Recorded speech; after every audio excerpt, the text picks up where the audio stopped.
A Time to Kill by David Weber. Prologue. It was called Case Ragnarok, and it was insane. Yet in a time when madness had the galaxy by the throat, it was also inevitable. It began as a planning study over a century earlier, when no one really believed that there would be a war at all, and perhaps the crowning irony of the final war was that a study undertaken to demonstrate the lunatic consequences of an unthinkable strategy became the foundation for putting that strategy into effect. The admirals and generals who initially undertook it actually intended to prove that the stakes were too high, that the Melkonian Empire would never dare risk a fight to the finish with the Concordiad, or vice versa, or they knew it was madness to even consider. But the civilians saw it as an analysis of an option and demanded full implementation study once open war began, and the warriors provided it. It was their job to do so, of course, and in fairness to them, they protested the order at first.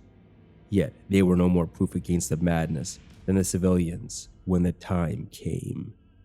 And perhaps that was fitting, for the entire war was a colossal mistake, a confluence of misjudgments on a cosmic scale. Perhaps if there had been more contact between the Concordiad and the Empire, it wouldn't have happened. But the Empire slammed down its non-intercourse edict within 6 standard months of first contact. From a human viewpoint, that was a hostile act. For the Empire, it was standard operating procedure. No more than simple prudence to curtail contacts until this new interstellar power was evaluated. Some of the Concordiad xenologists understood that and tried to convince their superiors of it, but the diplomats insisted on pressing for normalization of relations. It was their job to open new markets, to negotiate military and political and economic treaties, and they resented the Melkonian silence, the no transit zones along the Melkonian border, the Melkonian refusal to take them as seriously as they took themselves. They grew more strident, not less, when the Empire resisted all efforts to overturn the non-intercourse edict, and the Emperor's advisors misread that stridency as a fear response, the insistence of a weaker power on dialogue because it knew its own weakness. Imperial intelligence should have told them differently, but shaping analysis to suit the views of one's superiors was not purely a human trait. Even if it had been, intelligence analysts had found it difficult to believe how far human technology outclassed Melkonian. The evidence was there, especially in the Dinochrome Brigade's combat record, but they refused to accept that evidence. Instead, it was reported as disinformation, a cunning attempt to deceive the Imperial General Staff into believing the Concordiad was more powerful than it truly was, hence yet more evidence humanity feared the Empire. And humanity should have feared Melkon.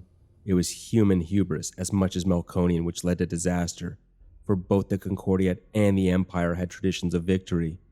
Both had lost battles, but neither had ever lost a war, and deep inside, neither believed it could. Worse, the Concordiad's intelligence organs knew Melkon couldn't match its technology, and that made it arrogant. By any rational computation of the odds, the human edge in hardware should have been decisive, assuming the Concordiad had gotten its sums right. The non-intercourse edict had succeeded in at least one of its objectives, however, and the Empire was more than twice as large as the Concordiad believed, with over 4 times the navy. So the two sides slid into the abyss, slowly at first, one reversible step at a time, but with ever-gathering speed. The admirals and generals saw it coming and warned their masters that all their plans and calculations were based on assumptions which could not be confirmed. Yet even as they issued their warnings, they didn't truly believe it themselves, for how could so many years of spying, so many decades of analysis, so many computer centuries of simulations all be in error? The ancient data processing cliche about garbage in was forgotten even by those who continued to pay it lip service, and the Empire and Concordiad alike approached the final decisions with fatal confidence in their massive, painstakingly, painfully honest, and totally wrong analyses. No one ever knew for certain who actually fired the first shot in the trellis system. Losses in the ensuing engagement were heavy on both sides, and each navy reported to its superiors, honestly, so far as it knew, that the other had attacked it. Not that it mattered in the end. All that mattered was the shot was fired, and that both sides suddenly discovered the terrible magnitude of their errors. The Concordiat crushed the Empire's frontier fleets with contemptuous ease, only to discover that they'd only been frontier fleets, light forces deployed to screen the true, ponderous might of the Imperial Navy, and the Empire, shocked at the actual superiority of humanity's war machines, panicked. The Emperor himself decreed that his navy must seek an immediate and crushing victory, hammering the enemy into submission at any cost and by any means necessary, including terror tactics.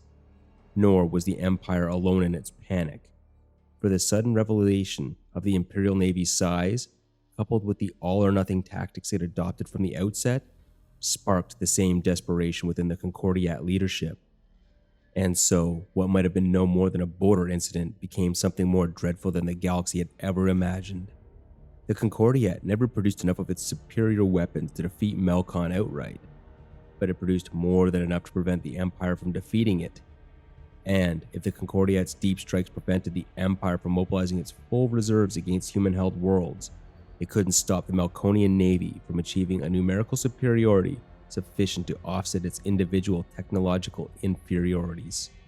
War raged across the light centuries, and every clash was worse than the last as the two mightiest militaries in galactic history lunged at one another, each certain the other was the aggressor, and each convinced its only options was victory or annihilation. The door to madness was opened by desperation, and the planning study known as Case Ragnarok was converted into something very different. It may be the Melkonians had conducted a similar study. Certainly their operations suggested they had, but no one will ever know, for the Melkonian records, if any, no longer exist. Yet the human records do, and they permit no self-deception. Operation Ragnarok was launched only after the Melkonian demonstration strike on New Vermont killed every one of the planet's billion inhabitants. But it was a deliberately planned strategy which had been developed at least 12 standard years earlier. It began at the orders of the Concordiat Senate and ended 30-plus standard years later under the orders of God alone knew what fragments of local authority. There are few records of Ragnarok's final battles because, in all too many cases, there were no survivors on either side. The ghastly mistakes of diplomats who misread their own importance and their adversaries' will to fight, of intelligence analysts who underestimated their adversaries' ability to fight, and of emperors and presidents who ultimately sought simple resolutions to their problems, might have bred the final war. Yet it was the soldiers who finished it. But then it was always the soldiers who ended wars, and fought them, and died in them, and slaughtered their way through them, and tried desperately to survive them. And the final war was no different than any other in that respect. Yet it was different in one way. This time, the soldiers simply didn't finish the war. This time, the war finished them as well. Kenneth R. Cleary, Ph.D. From the introduction to Operation Ragnarok Into the Abyss, Cerberus Books, Ararat, 4056. Chapter 1. Death came to planet Ishark in the 98th year of the final war and the 32nd year of Operation Ragnarok. It came aboard the surviving ships of the 43 Corps of the Republic, which had once been the 43 Corps of the Star Union, and before that, the 43 Corps of the Confederacy, which had once been the Concordiat of Man. But whatever government's name, the ships were still the same, and there was no one left to build new ones. There was no one left to build anything, for the Melkonian Empire and its allies, and the Concordiat and its allies, had murdered one another. Admiral Evelyn Trevor commanded the 43's escort from her heavy cruiser flagship. Trevor had been a lieutenant commander when 43 set out, and her escort had been headed by no less than 10 Terra-class super dreadnoughts and 8 Victory-class carriers. But those days were gone. Now RNS Makuma led her consorts in a blazing run against Ishark's spaceborne defenders, the ragged remnants of 3 Melkonian task forces, which had rallied here because Ishark was the only planet left to defend. They outnumbered Trevor's ships by 4-1, but they were a hodgepodge force. and what Trevor's command lost in tonnage, it had gained in experience and savagery. E-Shark was the last rolled on its list, and it came behind a cloud of decoys better than anything the defenders had. There was no tomorrow for either commander, and even if they could had one, they might have turned their backs upon it. The human and Melkonian races had hurt each other too savagely.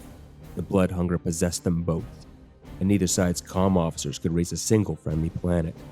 The humans had nowhere to return to even if they lived, and the Melkonians were defending their last inhabited world. And even the warship's AI was caught up in the bloodlust. The fleets lunged at one another, neither worried about preserving itself, each seeking only to destroy the other, and both succeeded. The last human fleet units died, but only 3 Melkonian destroyers survived to attack the 43, and they perished without scoring a single hit when the Bolo transports intercepted them. Those transports were slow and ungainly by fleet standards, but they carried Mark 33 Bolos on their docking racks. Each of those Bolos mounted an equivalent of a Repulse-class battlecruiser's main battery weapons, and they used them to clear the way for the rest of the ships, which once lifted 4 divisions of mechanized infantry, 2 of manned armor, 800 assault shuttles, 1,500 trans-atmospheric fighters, 16,000 air cav mounts, and the 82nd Bolo Brigade from a world which is now so much rubble. Now the remaining transports carried less than 12,000 humans, a single composite brigade of each infantry and manned armor, 200 aircraft of all types, and 7 Bolos. That was all, but it was sufficient. There were few fixed planetary defenses, because no sane pre-war strategist would have ever considered E-Shark a vital target.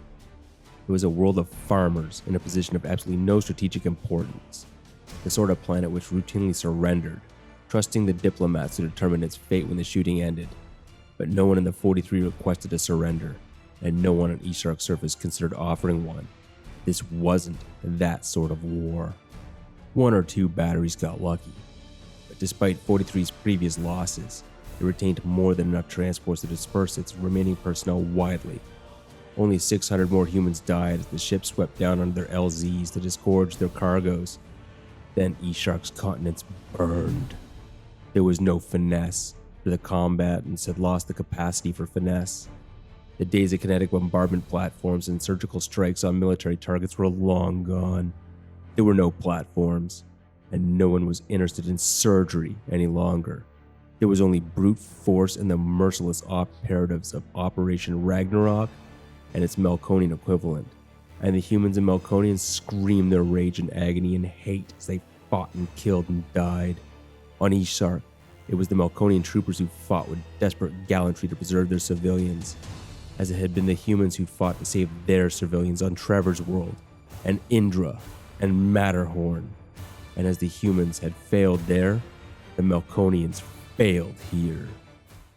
Team Shiva had the point for Alpha Force. Team Shiva always had the point, because it was the best there was.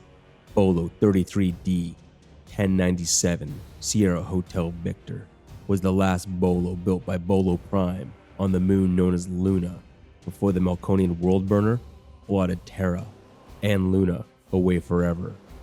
And no one else in the 43 Corps could match his expertise, except perhaps his human commander.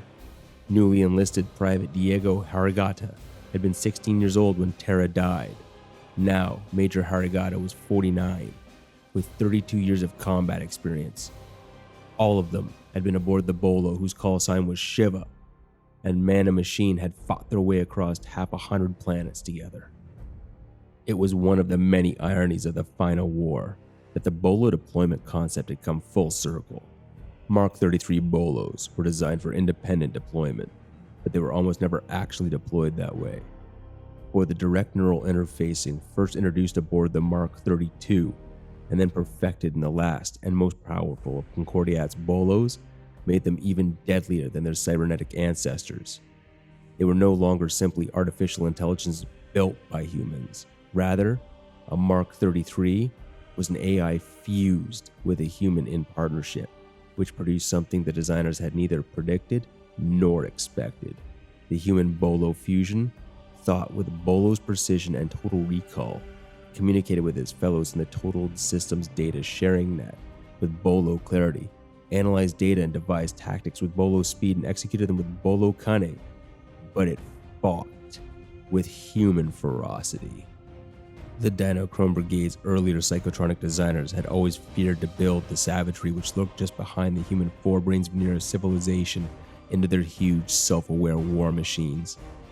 They'd feared that the elemental drive, the ferocity which turned a hairless, clawless, fangless biped into the most deadly predator of a planet, for their own history had taught too many lessons about what could happen when a human warrior went over the edge. But it was available to the Mark 33s, or it was a part of each team's human component, and Team Shiva called upon it now.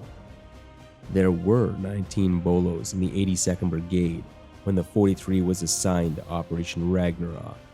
There should have been 24, but the days of full-strength units had long passed even then.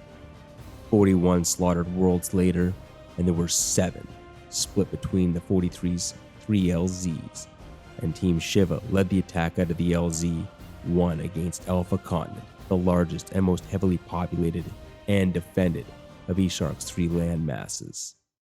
The Melkonians were waiting, and General Sharth Naryarma had hoarded men and munitions for years to meet this day. He'd lost units administratively and lied on readiness reports as the fighting ground towards Ishark, understating his strength when other planetary COs sent out frantic calls for reinforcements. For General Sharth had guessed the Imperial Navy would fail to stop the humans short of Ishark. That's why he'd stockpiled every weapon he could lay his hands on, praying the operations before Ishark would weaken the 43 enough for him to stop it. He never expected to defeat it. He only hoped to take it with him in a mutual suicide pact, while there was still someone left alive on his world to rebuild when the wreckage cooled. It was the only realistic strategy open to him, but it wasn't enough. Not against Team Shiva and the horribly experienced world killers of the 43rd. We move down the valley with wary caution. The duality of our awareness sweeps the terrain before us through our sensors, and we seldom think of ourselves as our component parts any longer. We are not a Bolo named Shiva and a human named Harigata. We are simply Team Shiva, destroyer of worlds, and we embrace the ferocity of our function as we explode out of the LZ, 32,000 tons of alloy and armor and weapons riding our countergrav at 500 kph to hook around the enemy flank through the mountains. Team Harpy and Team John lead the other prong of our advance, but their attack is secondary. It is our job to lead the true breakout, and we land on our tracks, killing our countergrav and bringing up our battle screen as the first enemy Fenris-class heavies appear on our sensors. There are more of them than projected, and they roar up out of the very ground to vomit missiles and plasma at us. An entire battalion attacks from the ridge at 025 degrees, while the remainder of its regiment rumbles out of a deep subterranean hide across an arc from 227 to 351 degrees, and our passive sensors detect the emissions of additional units approaching from directly ahead. A precise count is impossible. Our minimum estimate is that we face a reinforced heavy brigade, and Cert-class mediums and Eagle-class scout cars sweep simultaneously out of the dead ground to our rear right and attack across a broad front, seeking to engage our supporting infantry. The force balance is unfavorable and retreat is impossible, but we are confident in the quality of our supports. We can trust them to cover our rear, and we hammer straight into the enemy's teeth as they deploy. Hell comes to Ishark as we forge ahead, and we exult at its coming. We bring it with us. We feel it in the orgiastic releases, our missile hatches open, and we fire blast away. We turn 10 degrees to port, opening our field of fire, and our main battery turrets traverse smoothly. 3 200-centimeter hellbores, each cycling in 4.51 seconds, sweep the Fenris battalion which skylined itself on the northeasterly ridge, and hunger and a terrible joy fill us as the explosions race down the enemy's line. We taste the bloodlust in the rapid-fire hammering of our mortars and howitzers as we pound the Certs and Eagles on our flanks, and we send our hate screaming from our hellbores. Our battle screen flames under answering missiles and shells, and particle beams rip up and gouge us, heating our armor to white-hot incandescence. But Bolos are designed to survive such fire. Our conversion fields trap their energy, channeling it to feed our own systems, and we rejoice as that stolen power vomits back from our own weapons. The Fenris is less than half our size, and 2.5 seconds of main battery fire reduced the 15 units of the 1st Enemy Battalion to smoking rubble. Yet 2 of its vehicles score upon us before they die. Pain sensors scream as their lighter plasma bolts burn through our battle screen, but they strike on an oblique, and our side armor suffices to turn them. Molten tears of Dura alloy weep down our flank as we turn upon our dead foes' consorts, but we feel only the joy, the hunger to smash and destroy. In the crucible of combat, we forget the despair, the knowledge of ultimate disaster which oppresses us between battles. There is no memory now of the silence over the comm nets, the awareness of the worlds that were once the Concordia lie dead or dying behind us. Now, there is purpose, vengeance, ferocity. The destruction of our foe cries out to us, giving us once again a reason to be, a function to fulfill, an enemy to hate. More of the enemy heavies last long enough to drive their plasma bolts through our battle screen, and suicide teams pound away with plasma lances from point-blank range. Yet he cannot stop us. A Fenris fires from 4.61 kilometers and disables number 3 and 4 Hellbores from our port lateral battery before it dies. A dug-in plasma team, which has concealed itself so well that we approach within 1.44 kilometers before we detect it and gets off a single shot that blows through our track shield to destroy number 2 bogies from our outboard forward track system. 5 Cert-class medium mechs lunge out of a narrow defile at a range of only 3.20 kilometers. The ravine walls hide them from our sensors until they actually engage, and their 50-centimeter plasma cannon tear and crater 40.6 meters of our starboard flank armor before we blow them all to ruin. Even as the last Cert dies, enemy missiles and shells deluge everything that moves. The Inferno grinds implacably forward. We are not man-a-machine, we are the man-machine, smashing the enemy's defenses and turning mountain valleys into smoking wasteland. Our supporting elements crumple and fall back crippled, and a part of us knows still more of our human comrades have died, will die, are dying in shrieking agony or the immolation of plasma. Yet it means no more to us than the deep, glowing wounds in our flanks.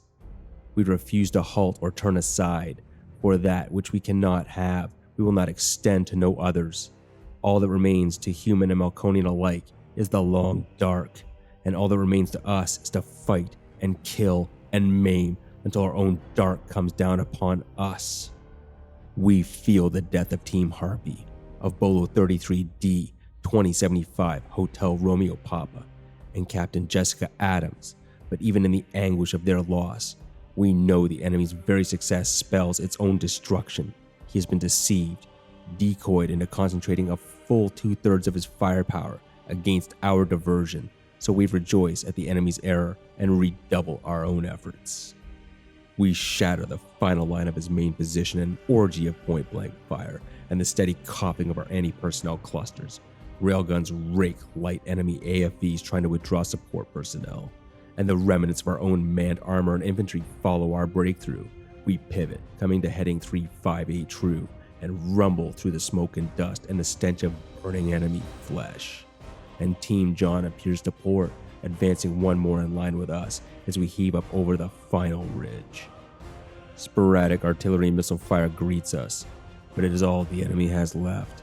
Recon drones and satellites pick up additional heavy units rushing toward us from the east, but they are 8.59 minutes away. For now, there's only the wreckage of the defenses we've already crushed, boiling in confusion in the river valley below us, as light combat vehicles and infantry and shattered aircav squadrons seek to rally and stand. But it is too late for them to stand. For beyond them, we see the city. Intelligence estimates its population at just over 2 million, and we confer with Team John over the TSDS net. Fire plan generation consumes 2.661 seconds.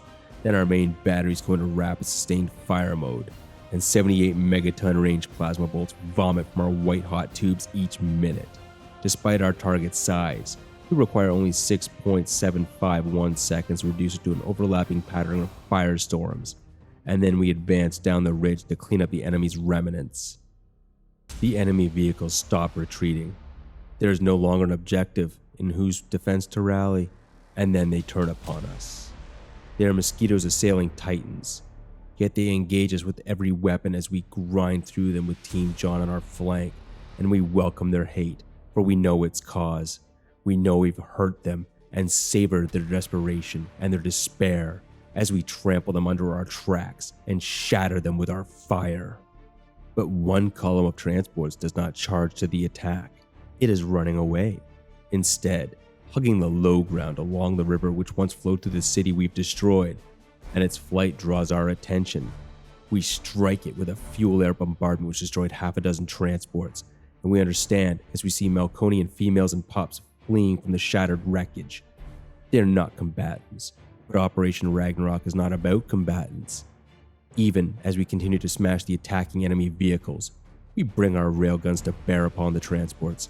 Hypervelocity flechettes scream through mothers and their young, impacts exploding in sprays of blood and tissue.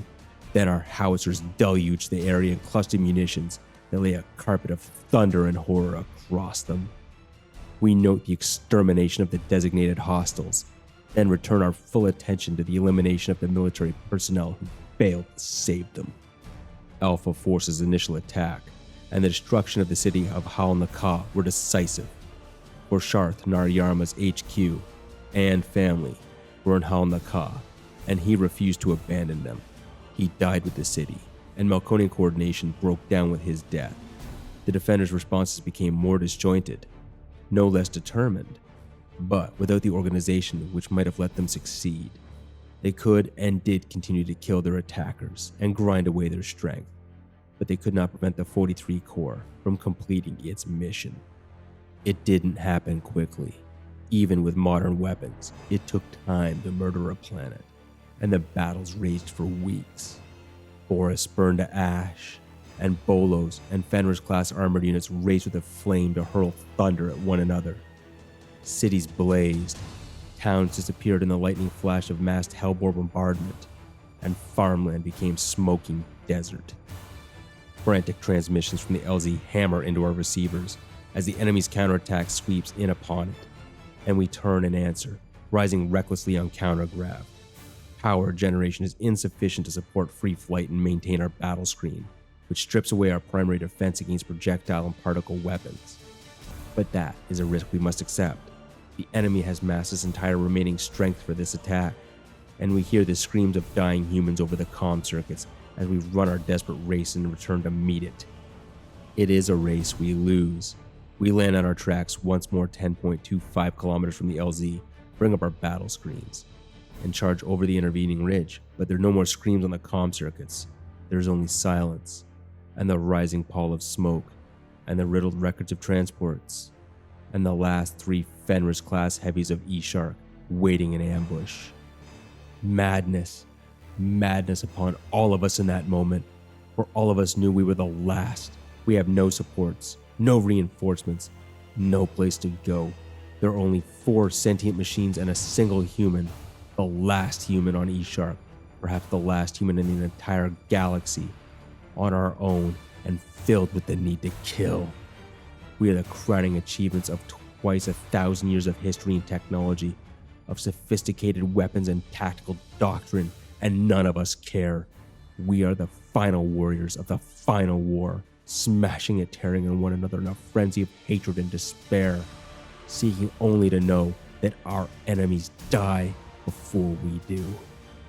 And Team Shiva wins.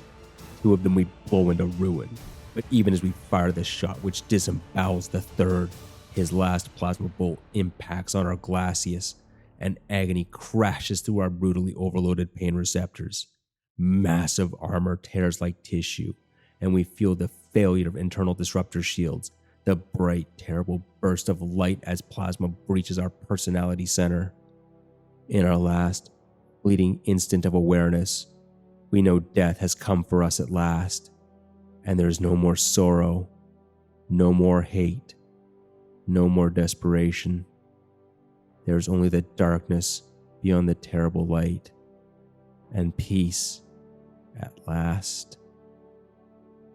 Stillness came to Ishark, not out of mercy, for there had been no mercy here, no chivalry, no respect between warriors. There was only madness and slaughter and mutual destruction, until at last there was no one left to fight, no defenders, no attackers, no civilians. 43 Corps never left Ishark, for there was no one left to leave, and no Melkonian division ever added the Battle of Ishark to its battle honors, for there was no one to tell the ghosts of Melkon that had been fought. There was only silence and smoke and the charred hulls of combat machines which once had the firepower of gods. And no one ever reported to the Republic the very last battle of Operation Ragnarok had been a total success.